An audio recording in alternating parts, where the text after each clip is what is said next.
जय माता दी दोस्तों। माँ भगवती आप पर और आपके परिवार पर अपनी कृपा सदा और सर्वदा बनाए रखे।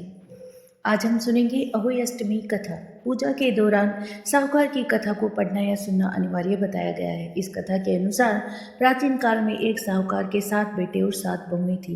इस साहूकार की एक बेटी भी थी जो दीपावली में ससुराल से मायके आई थी। दीपावली पर घर को लिपने के लिए सातों बहन और बेटी मिट्टी लाने जंगल गई। बेटी जहाँ मिट्टी काट रही थी उस स्थान पर शाहू अपने 7 बेटों के साथ रहती थी। मिट्टी काटते हुए गलती से साहूकार की बेटी की खुरपी के चोट से शाहू का एक बच्चा मर गया। शाहू इस पर क्रोधित होकर बोली कि तुमने मेरे बच्चे को मारा है, अब मैं तुम्हारी कोख बांधू दूंगी। शाहू की बात से डरकर साहूकार की बेटी अपनी सातों भाभीयों से बचाने की गुहार करने लगी और भाभीयों से विनती करने लगी कि वे उसकी जगह अपनी कोख बंधवा ले। सातों भाभीयों में से सबसे छोटी भाभी को अपनी नंद पर तरस आ गया तो उसने शाहू से कहा कि आप मेरी कोख बांधकर अपने क्रोध को समाप्त कर सकती हैं। शाहू ने उसकी कोख बांध दी। इसके बाद छोटी भाभी के जो भी बच्चे हुए वे जीवित नहीं बचे। 7 दिन बाद उनकी मौत हो जाती। इसके बाद उसने पंडित को बुलवाकर उसका उपाय पूछा तो पंडित ने सुरही गाय की सेवा करने की सलाह दी।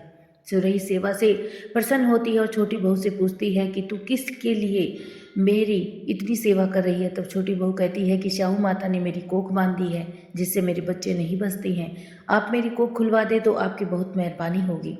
सेवा से प्रसन्न सुरही छोटी बहू को शाहू माता के पास ले जाती है। वहाँ जाते समय रास्ते में दोनों थक कर आराम करने लगते हैं। अचानक साहूकार की बहू देखती है कि एक सांप गरुड़ पंखनी के बच्चे को डसने जा रहा है।